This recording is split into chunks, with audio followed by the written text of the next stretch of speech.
ठीक है। तो टॉपिक है हमारे पास ionic bond definition. The force of attraction that hold the oppositely charge ions together are called ionic bond, सही, और इलेक्ट्रोवैलेंट बॉन्ड, ठीक है। आयोनिक बॉन्ड का दूसरा नाम क्या होता है हमारे पास? आयोनिक बॉन्ड का दूसरा नाम होता है इलेक्ट्रोवैलेंट बॉन्ड, ठीक है। अच्छा, इसकी जो डेफिनेशन है इसके अंदर क्या लिखा हुआ है भाई? इसकी डेफिनेशन में लिखा हुआ है the force of attraction that hold oppositely charge ions together, यानी कि ऐसी फोर्स ऑफ अट्रैक्शन, सही, ऐसी फोर्स ऑफ अट्रैक्शन जिसके अंदर अपोजिटली, सही, अपोजिटली चार्ज आइंस जो हैं, सही है, वो एक साथ यानी कि टुगेदर क्या किए जाएं? होल्ड किए जाएं, सही, एक साथ होल्ड किए जाएं। तो ऐसी फोर्स ऑफ अट्रैक्शन हमारे पास क्या कहलाती है? आयोनिक बॉन्ड कहलाता है, सही है। अब इसके अंदर अगर हम सिंपल सा मैकेनिज्म समझें तो भाई सबको ये बात पता है कि हमारे पास जो चार्जेस हैं वो दो तरह के होते हैं। एक होता है हमारे पास पॉजिटिव चार्ज, सही है, और एक होता है हमारे पास नेगेटिव चार्ज। ऐसा ही होता है भाई, सही। एक क्या होता है हमारे पास? पॉजिटिव चार्ज होता है, एक क्या होता है हमारे पास? नेगेटिव चार्ज होता है, ठीक है। अब मुझे बताओ कि अगर हम किसी पॉजिटिव चार्ज के सामने एक नेगेटिव चार्ज को लेकर आ जाएं तो ये पॉजिटिव इस नेगेटिव को अट्रैक्ट करेगा या रिपेल करेगा? है भाई, ये पॉजिटिव और नेगेटिव एक दूसरे को अट्रैक्ट करेंगे या रिपेल करेंगे? जल्दी से बताओ, है भाई। अब भाई इसरा बोलिए रिपेल, बाकी असलम परवेज बोल रहे हैं अट्रैक्ट, आयजा भी बोल रही है क्या नाम है? अट्रैक्ट। और भी बच्चे बताएं कि अगर हम किसी पॉजिटिव चार्ज के सामने किसी नेगेटिव चार्ज को लेकर आ जाते हैं, सही, तो वो एक दूसरे को क्या करेंगे? अट्रैक्ट करेंगे या रिपेल? सुनैना फरीद ने बोल दिया भाई अट्रैक्ट, ठीक है। और भी बच्चे भाई, और बच्चों के चार्जेस कुछ नहीं करेंगे, हैं, सही। तो यहाँ पे भाई राहिमा ने भी बता दिया भाई अट्रैक्ट, ठीक है, सही है, अट्रैक्ट, ठीक है। अच्छा, इसरा ने भी अपने आंसर को जो है वो तब्दील कर लिया है और बोली भाई अट्रैक्ट, अट्रैक्ट, ठीक है, सही, गुड, सही। आयशा खान, आशिर, गुड, ठीक है। तो भाई सिंपल सा कॉन्सेप्ट है, सही है। अनलाइक चार्जेस, सही, unlike charges attracts each other and like charges repel each other, सही। यानी कि अगर अनलाइक चार्जेस होंगे, अनलाइक यानी कि पॉजिटिव है और नेगेटिव, ये अलग चार्जेस है ना, दोनों डिफरेंट चार्जेस हैं। So unlike charges attracts each other, सही। अनलाइक चार्जेस एक दूसरे को अट्रैक्ट करते हैं, और लाइक चार्जेस अगर मैं पॉजिटिव के सामने पॉजिटिव को ले आऊं या फिर नेगेटिव के सामने नेगेटिव को ले आऊं, सही, तो ये दोनों एक दूसरे को क्या करेंगे? रिपेल करेंगे। पॉजिटिव पॉजिटिव को और नेगेटिव नेगेटिव को दूर फेंकेगा, रिपेल करेगा, सही। तो अगर हमारे पास यहाँ पे अपोजिटली चार्ज आइंस हैं, सही, यानी कि ऐसे चार्जेस हैं जिनके ऊपर अपोजिट चार्ज मौजूद है, सही, तो ये दोनों एक दूसरे को क्या करेंगे भाई? ये दोनों एक दूसरे को करेंगे अट्रैक्ट, सही, दोनों एक दूसरे को करेंगे भाई अट्रैक्ट, ठीक है। तो अगर हमारे पास कोई ऐसा आइन है, सही, यानी कि कोई ऐसा एटम कि जिसके ऊपर क्या चार्ज मौजूद है भाई? एक ऐसा एटम कि जिसके ऊपर पॉजिटिव चार्ज मौजूद है, ठीक है, यानी कि पॉजिटिवली चार्ज आइन, सही है, पॉजिटिवली चार्ज आइन। और एक ऐसा एटम है कि जिसके ऊपर क्या मौजूद है? नेगेटिव चार्ज मौजूद है, यानी कि नेगेटिवली चार्ज आइन, सही है, नेगेटिवली चार्ज आइन, ठीक है। तो अगर एक पॉजिटिवली चार्ज आइन है और एक नेगेटिवली चार्ज आइन है, ये दोनों आइन जब एक दूसरे के सामने आएंगे तो ये दोनों एक दूसरे को क्या करेंगे भाई? एक अट्रैक्टिव फोर्स के जरिए, सही है, एक दूसरे को अपनी तरफ खींचेंगे, सही है, और अपने दरमियान एक बॉन्ड बना के, सही, एक मॉलिक्यूल के अंदर क्या हो जाएंगे? कन्वर्ट हो जाएंगे, सही, एक मॉलिक्यूल के अंदर क्या हो जाएंगे? कन्वर्ट हो जाएंगे। और ऐसा, सही, ऐसा बॉन्ड कि जो दो अपोजिटली चार्ज आइंस के दरमियान मौजूद हो, सही है, ऐसा बॉन्ड हमारे पास क्या कहलाएगा भाई? आयोनिक बॉन्ड कहलाएगा, सही। तो इसके अंदर एक एटम के ऊपर पॉजिटिव चार्ज होता है, दूसरे एटम के ऊपर नेगेटिव चार्ज होता है, और पॉजिटिव नेगेटिव जब एक दूसरे को अट्रैक्ट करते हैं, सो इस फोर्स ऑफ अट्रैक्शन की वजह से ये दोनों एटम्स आपस में जुड़ जाते हैं, कंबाइन हो जाते हैं, और क्या फॉर्म कर लेते हैं भाई? आयोनिक बॉन्डिंग फॉर्म कर लेते हैं, सही भाई, क्लियर है बात यहाँ पे। अब इसकी जो सबसे अच्छी एग्जांपल और सबसे आसान एग्जांपल है वो हमारे पास कौन सी है? NaCl, सही, क्या भाई? NaCl, सोडियम क्लोराइड, सही, जिसमें मुझे बताओ भाई Na के ऊपर क्या चार्ज होता है? Na के ऊपर पॉजिटिव चार्ज, और Cl के ऊपर क्या चार्ज होता है भाई? नेगेटिव चार्ज, सही है। तो जब positively charge sodium negatively charge chlorine को अपनी तरफ क्या करता है भाई? अट्रैक्ट करता है, तो यहाँ पे हमारे पास फॉर्म हो जाता है NaCl का एक मॉलिक्यूल, सही है, जो कि एक आयोनिक कंपाउंड है। क्लियर हुई बात यहाँ पे?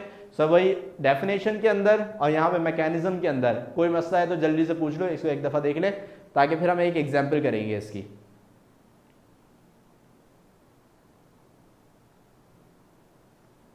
हाँ भाई, anyone?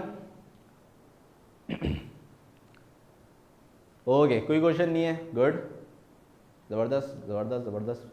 Good good good good, ठीक है ठीक है भाई। तो अब एग्जाम्पल एक करते हैं ताकि इससे हमें समझ में आए कि भाई ये जो पॉजिटिवली चार्ज आयन और नेगेटिवली चार्ज आयन ये आता कहाँ से, ठीक है। और इससे पहले जो हमने इतनी डिस्कशन करी है कि वो जो इलेक्ट्रॉन की लेन देन होनी है वो कैसे हुई यहाँ पे, ठीक है ना।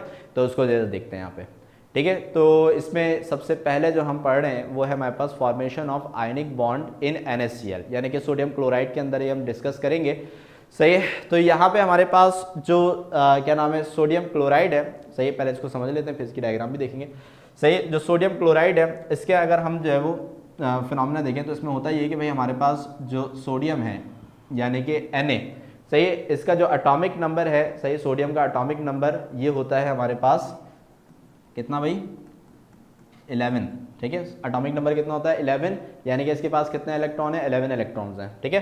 तो अब ज़रा देखें, ये आ गया सोडियम का, सही है, न्यूक्लियस, ठीक है। ये आ गया पहला शेल, पहले शेल में आते हैं 2 इलेक्ट्रॉन, सही है। और फिर ये आ गया हमारे पास इसका दूसरा शेल, दूसरे शेल में आते हैं हमारे पास 8 इलेक्ट्रॉन, ठीक है। तो ये आ गया भाई 1 2 3 4 5 6 7 8, ठीक है। तो भाई ये हो गया हमारे पास 2 और ये हो गए 8, तो कुल मिला के हो गए 10, टोटल कितने हैं यहाँ पे 11। तो एक बचा, अब एक चले जाएगा किसके अंदर, थर्ड शेल के अंदर, सही है। तो यहाँ पे ये बन गया हमारे पास थर्ड शेल, तो थर्ड शेल हमारे पास यहाँ पे इसके अंदर ये 1 इलेक्ट्रॉन यहाँ पे आ जाएगा, ठीक है भाई। अब अगर हम सोडियम को देखें तो सोडियम का जो हमारे पास आखिरी शेल है वो थर्ड शेल है, जिसमें 8 इलेक्ट्रॉन से ज़्यादा की कैपेसिटी होती है। लेकिन क्या इसके पास 8 इलेक्ट्रॉन है, सही है, नहीं है। चूंकि इसके पास 8 इलेक्ट्रॉन नहीं है, इसका मतलब जो हमारे पास ये जो सोडियम है ये स्टेबल नहीं है, ठीक है। अगर इसको स्टेबल होना है तो इसके पास 2 क्या नाम है चॉइसेस हैं, सही है। अब वो 2 चॉइसेस क्या है, नंबर 1, या तो ये अपने आखिरी जो शेल है, आखिरी शेल जो है इसके अंदर अपने 8 इलेक्ट्रॉन को मुकम्मल कर ले। 8 इलेक्ट्रॉन मुकम्मल करने का मतलब है कि 1 इलेक्ट्रॉन तो हैगा, 7 इलेक्ट्रॉन कहीं से लेकर आए, सही है, 7 इलेक्ट्रॉन लाए और अपने आखिरी शेल में फिल करे, सही है। इससे क्या होगा कि इसके आखिरी शेल में कितने इलेक्ट्रॉन हो जाएंगे भाई, 8 इलेक्ट्रॉन हो जाएंगे, ये स्टेबल हो जाएगा। लेकिन 7 इलेक्ट्रॉन का लाना एक बड़ा काम है, सही है। कभी भी ऐसा नहीं होता कि कोई एलिमेंट जो है वो 7 के 7 इलेक्ट्रॉन्स को गेन करे, बड़ा मुश्किल होता है, सही। 1 2 3 तक चल जाता है, लेकिन 7 इलेक्ट्रॉन्स काफ़ी बड़ी एक तादाद होती है, सही। तो ऐसा नहीं हो सकता कि भाई ये जो है ये अपने आखिरी शेल के अंदर 7 इलेक्ट्रॉन्स लेकर आए, सही है, और ऐड करे और 7 + 1 8 हो जाए और ये अपने आखिरी शेल को स्टेबल कर ले, ये काफ़ी मुश्किल काम है। अब ये जाएगा दूसरी चॉइस की तरफ। दूसरी चॉइस क्या है, दूसरी चॉइस ये है कि ये जो इसका 1 इलेक्ट्रॉन है ना, ये इस 1 इलेक्ट्रॉन को भी लूज कर दे, 1 इलेक्ट्रॉन को क्या कर दे, लूज कर दे, क्योंकि जो शेल होता है वो इलेक्ट्रॉन की वजह से होता है। अगर आखिरी शेल में जो ये 1 इलेक्ट्रॉन है अगर वो ही नहीं रहेगा तो आखिरी शेल भी नहीं रहेगा, सही। तो इसका मतलब क्या होगा, इसका मतलब ये होगा कि भाई अगर आखिरी शेल नहीं रहेगा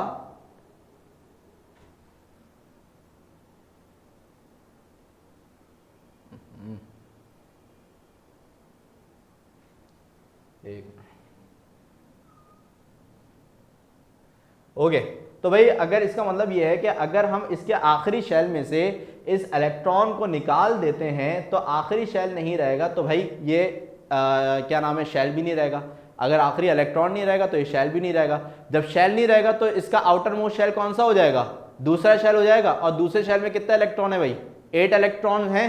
तो इसका मतलब क्या हुआ कि ये 1 इलेक्ट्रॉन को लूज करके अपने आखिरी शेल में 8 इलेक्ट्रॉन्स मुकम्मल कर सकता है, सही है।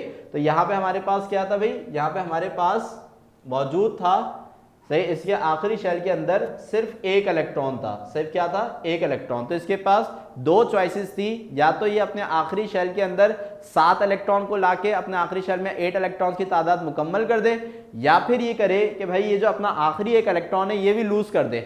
जब ये आखिरी अपना 1 इलेक्ट्रॉन लूज कर देगा तो इसका ये जो हमारे पास शेल है ये खत्म हो जाएगा, से तीसरा शेल इसका खत्म हो जाएगा, तो आउटर मोस्ट शेल इसका दूसरा होगा। और दूसरे शेल के अंदर कितने इलेक्ट्रॉन्स हैं भाई, 8 इलेक्ट्रॉन्स हैं। अब चूंकि दूसरा शेल इसका आउटर मोस्ट शेल होगा, उसके अंदर 8 इलेक्ट्रॉन्स होंगे, तो क्या ऑक्टेट रूल फॉलो हो जाएगा। तो इससे क्या होगा कि हमारे पास सोडियम क्या हो जाएगा, स्टेबल हो जाएगा। क्लियर है बात यहाँ पे। तो अब यहाँ पे सोडियम सोचेगा यार मैं 7 इलेक्ट्रॉन्स कहाँ से लाता फिरूंगा, मैं ये करता हूँ कि इस 1 इलेक्ट्रॉन को भी क्या कर देता हूँ, लूज कर देता हूँ। इस 1 इलेक्ट्रॉन को लूज करके, सही, मैं क्या करता हूँ कि इस शेल को कर देता हूँ खत्म, सही, जिसकी वजह से क्या होगा कि भाई मैं स्टेबल हो जाऊंगा। क्लियर हो गई बात यहाँ पे। अब ये जो एक इलेक्ट्रॉन इसने लूज किया है ये जाएगा कहाँ पे, सही है। अब इसकी कहानी आप सुने, देखिए भाई क्लोरीन, सही, क्लोरीन के आखिरी क्लोरीन के जो हमारे पास एटॉमिक नंबर है वो होता है 17, ठीक है। अब इसकी अगर हम अरेंजमेंट करें तो भाई क्लोरीन का जो न्यूक्लियस है उसके पहले शेल के अंदर 2 इलेक्ट्रॉन, सही है, और फिर दूसरे शेल के अंदर 8 इलेक्ट्रॉन, टोटल 10 हो गए, बचे कितने 7, तो ये 1 2 3 4 5 6 7। अब क्लोरीन जो है इसके आखिरी शेल में कितना इलेक्ट्रॉन्स है भाई, 7 इलेक्ट्रॉन्स हैं, सही है। अब इसको स्टेबल होने के लिए सिर्फ 1 इलेक्ट्रॉन की जरूरत है, सही है। तो अगर इसको कहीं से 1 इलेक्ट्रॉन मिल जाता है तो ये स्टेबल हो जाएगा ना, सही है। और सोडियम तो चाह रहा है कि वो 1 इलेक्ट्रॉन को लूज कर दे, तो क्या होगा कि जो सोडियम 1 इलेक्ट्रॉन को लूज करेगा वो इलेक्ट्रॉन, सही है, वो इलेक्ट्रॉन चले जाएगा किसके अंदर भाई, सही है, वो इलेक्ट्रॉन चले जाएगा क्लोरीन के अंदर, सही। अब इससे होगा क्या कि क्लोरीन का जो आखिरी शेल है, जिसमें तीसरा शेल जिसमें 8 इलेक्ट्रॉन से ज्यादा की कैपेसिटी होती है, उसके अंदर 8 इलेक्ट्रॉन आ गए, जिसकी वजह से क्या हो गया भाई, क्लोरीन हो गया स्टेबल, सही, क्लोरीन क्या हो गया भाई, स्टेबल हो गया, ठीक है। और यहां पे अगर हम सोडियम को देखें तो सोडियम ने अपना ये जो आखिरी 1 इलेक्ट्रॉन था इसको क्या कर दिया भाई, लूज कर दिया, सही। इस आखिरी 1 इलेक्ट्रॉन को लूज करने पे इसका ये शेल क्या हो गया, खत्म हो गया। तो अब देखें इसके आखिरी शेल में कितने इलेक्ट्रॉन आपको नजर आ रहे हैं भाई, सही, इसके आखिरी शेल में हमारे पास 8 इलेक्ट्रॉन नजर आ रहे हैं। तो इसकी वजह से सोडियम भी क्या हो गया हमारे पास, स्टेबल हो गया, सही, सोडियम भी क्या हो गया हमारे पास, स्टेबल हो गया, सही। अच्छा, तो यहाँ पे ये भी स्टेबल हो गया, ये भी स्टेबल हो गया, लेकिन हुआ ये कि भाई यहाँ पे सोडियम जो था उसने 1 इलेक्ट्रॉन लूज किया था ना, सही। जब सोडियम ने 1 इलेक्ट्रॉन लूज किया तो 1 इलेक्ट्रॉन लूज होने की वजह से, क्योंकि इलेक्ट्रॉन के ऊपर माइनस का चार्ज होता है, तो 1 इलेक्ट्रॉन लूज होने की वजह से सोडियम के ऊपर आ गया प्लस का चार्ज, सोडियम के ऊपर क्या आ गया भाई, प्लस का चार्ज। और 1 इलेक्ट्रॉन जो गेन किया था वो किसने गेन किया था भाई, क्लोरीन ने गेन किया था ना। तो इलेक्ट्रॉन के ऊपर चूंकि माइनस का चार्ज होता है और माइनस का कोई भी एलिमेंट, अगर कोई भी पार्टिकल, कोई एटम गेन कर लेता है, सही, तो उसके ऊपर क्या चार्ज आ जाता है भाई, माइनस का चार्ज आ जाता है। इसकी वजह से हमारे पास हुआ क्या कि भाई जो सोडियम था उसके ऊपर आ गया पॉजिटिव चार्ज और जो क्लोरीन था उसके ऊपर आ गया नेगेटिव चार्ज। और अभी हमने जो पीछे बात पढ़ी है कि आयोनिक बॉन्डिंग के अंदर 2 अपोजिटली चार्ज आयंस जो हैं वो एक दूसरे को क्या करते हैं भाई, अट्रैक्ट करते हैं, सही। तो जब सोडियम के ऊपर क्या हुआ, पॉजिटिव चार्ज आ गया और क्लोरीन के ऊपर नेगेटिव चार्ज आ गया, तो ये दोनों एक दूसरे को क्या करेंगे, अट्रैक्ट करेंगे और अट्रैक्ट करके बना लेंगे NaCl। तो इस तरीके से हमारे पास NaCl की जो फॉर्मेशन है वो मुकम्मल हो जाएगी। क्लियर है बात यहाँ पे, ठीक है। तो इसकी जो हमने अभी डायग्राम देखी तो इसमें आप देखें कि हमारे पास ये जो सोडियम है, सही, ये अपना 1 इलेक्ट्रॉन जो है वो शेयर कर रहा है किसके साथ, क्लोरीन के साथ, जिससे हमारे पास सोडियम के आखिरी शेल में 8 इलेक्ट्रॉन मुकम्मल हो रहे हैं, लेकिन उसके ऊपर क्या आ रहा है भाई, पॉजिटिव चार्ज आ रहा है, सही, 1 इलेक्ट्रॉन को लूज करने की वजह से। और यहाँ पे जो 1 इलेक्ट्रॉन निकल रहा है वो किसके अंदर जा रहा है, क्लोरीन के अंदर जा रहा है, जिसकी वजह से उसके ऊपर क्या चार्ज आ रहा है, माइनस का चार्ज। अब चूंकि एक के ऊपर पॉजिटिव आ गया, एक के ऊपर नेगेटिव आ गया, तो ये दोनों एक दूसरे को इलेक्ट्रोस्टैटिक फोर्स की वजह से अट्रैक्ट कर लेंगे और अट्रैक्ट करके ये आपस में जुड़ जाएंगे और बना लेंगे NaCl, सही, यानी कि क्या नाम है, जो हमारे पास NaCl का मॉलिक्यूल है वो फॉर्म हो जाएगा बाय आयोनिक बॉन्डिंग। क्लियर बात यहाँ पे। तो भाई इसके अंदर कोई क्वेश्चन हो, कोई कंफ्यूजन, जल्दी से पूछ लें, जितने भी बच्चे मौजूद हैं जल्दी से। भाई NaCl के अंदर कोई कंफ्यूजन है तो जल्दी से पूछें, शाबाश। क्लियर हो गया भाई, ज़बरदस्त, सुनैब फरीद वेरी गुड, असलम परवेज़, आयशा खान, अलीबा, रशेर, ठीक है ठीक है ठीक है, सही है भाई। क्लास का टाइम हो रहा है ख़त्म, ताकि जल्दी से हम एक और एग्जाम्पल देख लें और फिर क्लास को हम एंड करते हैं, ठीक है। ओके ओके, तो अब NaCl की एग्जाम्पल तो हो गई। अब आपने चूँकि NaCl की एग्जाम्पल देख ली है तो फिर आपको जो है बड़ी आसानी से MgO यानी कि हमारे पास जो है वो सेकंड एग्जाम्पल जो है वो इसको भी, ये भी आपके आसानी से समझ में आ जाएगी, ठीक है। अब इसमें आप अगर देखें तो भाई हमारे पास यहाँ पे जो मैग्नीशियम है, सही है, मैग्नीशियम के पास हमारे पास 12 इलेक्ट्रॉन्स होते हैं। 12 इलेक्ट्रॉन्स की जो अरेंजमेंट है भाई, पहले शेल में हमारे पास 2 इलेक्ट्रॉन, फिर दूसरे शेल में 8 इलेक्ट्रॉन, फिर बकिया जो बचे वो उसके वैलेंस शेल के अंदर जाएंगे 2 इलेक्ट्रॉन, ठीक है। अच्छा, और जो ऑक्सीजन है, सही है, इसके पास हमारे पास पहले शेल में 2 इलेक्ट्रॉन, सही है, और दूसरे शेल के अंदर हमारे पास इसमें कितने इलेक्ट्रॉन्स होते हैं भाई, सही, 6 इलेक्ट्रॉन्स होते हैं, सही है। तो अब हमें यहाँ पे बज़ाहिर नज़र आ रहा है कि भाई जो इसका दूसरा शेल है, सही है, इसमें हमारे पास 8 इलेक्ट्रॉन की कैपेसिटी होती है, लेकिन इसके पास है कितने, 6, यानी कि इसको 2 इलेक्ट्रॉन की ज़रूरत है। अब वो 2 इलेक्ट्रॉन हमारे पास कहाँ से आएंगे, वो 2 इलेक्ट्रॉन आएंगे मैग्नीशियम के पास से। तो मैग्नीशियम इसको क्या करेगा कि अपने जो आउटर मोस्ट शेल के अंदर मौजूद जो 2 इलेक्ट्रॉन्स हैं, सही है, वो क्या कर देगा, इसको यहाँ पे प्रोवाइड कर देगा, सही, जिसकी वजह से होगा क्या कि जब 2 इलेक्ट्रॉन मैग्नीशियम से निकलेंगे, जब 2 इलेक्ट्रॉन मैग्नीशियम से निकलेंगे तो मैग्नीशियम के ऊपर चार्ज आ जाएगा +2, सही, क्योंकि 2 इलेक्ट्रॉन निकले ना, सही, तो मैग्नीशियम के ऊपर क्या चार्ज आ जाएगा, +2 का चार्ज आ जाएगा। और ये जो 2 इलेक्ट्रॉन्स गए हैं, ये किसके अंदर गए हैं, ऑक्सीजन के अंदर गए हैं, तो ऑक्सीजन के ऊपर क्या चार्ज आ जाएगा भाई, -2 का चार्ज आ जाएगा, सही। अब मैग्नीशियम के ऊपर प्लस का चार्ज आ गया है और जो हमारे पास ऑक्सीजन है इसके ऊपर माइनस का चार्ज आ गया है, तो ये जो दोनों अपोजिटली चार्ज आइंस हैं, ये दोनों एक दूसरे को क्या करेंगे भाई, अट्रैक्ट करेंगे बाय इलेक्ट्रोस्टैटिक फोर्स, और इनके दरमियान में हमारे पास फॉर्म हो जाएगी एक अदद आयोनिक बॉन्डिंग, सही है। तो यहाँ पे हमारे पास जो MgO है, सही है, ये हमारे पास आयोनिक बॉन्डिंग के जरिए क्या हो जाएगा भाई, सही, आपस में क्या नाम है, बॉन्डिंग फॉर्म कर लेगा। क्लियर हो गई बात यहाँ पे, सही है। तो इसके अंदर कोई क्वेश्चन, एनीवन, ओके, सही है। तो यहाँ पे हमारे पास जो आयोनिक बॉन्डिंग है, सही, वो भी हो गई मुकम्मल, सही। इसकी दोनों एग्जांपल जो आपकी बुक के अंदर थी वो हमने दोनों समझ भी ली, सही है, और क्लियर भी हो गई बात, ठीक है। तो अब इंशाल्लाह जो हमारी नेक्स्ट क्लास होगी, सही, उसके अंदर हम जो है वो कोवलेंट बॉन्डिंग जो है वो पढ़ेंगे, ठीक है। और जो हमारे पास आयोनिक बॉन्डिंग से रिलेटेड कुछ हमारे पास प्रॉपर्टीज़ हैं, उसको भी फिर हम नेक्स्ट क्लास के अंदर ही जो है वो फिर डिस्कस करेंगे, ठीक है। तो ये कि पूरे वीक के अंदर आपने जो है वो जो आज की क्लास में हमने पढ़ा है उसको याद करिएगा, सही है। तो हमारे पास जो आयनिक बॉन्डिंग के कॉन्सेप्ट पढ़े हैं आपने, या फिर वाई एटम्स फॉर्म का कोवलेंट बॉन्ड, ये जो आपने पढ़ा है, ठीक है। कैरेक्टरिस्टिक इंशाल्लाह जो हमारे नेक्स्ट क्लास में हम डिस्कस करेंगे, ठीक है। तो ये दोनों टॉपिक्स जो है वो आप लाजमी जो है वो याद कर लेगा, ठीक है भाई। तो समझ में आई भाई पूरी क्लास में, कोई कन्फ्यूजन तो नहीं हुई है भाई, एनीवन, अच्छे से क्लास हो गई, कोई मुश्किल परेशानी, ओके गुड। चले भाई, इंशाल्लाह जो है आपसे अब नेक्स्ट क्लास में जो है वो मुलाकात होगी, सही है। तब तक के लिए भाई अल्लाह हाफिज़।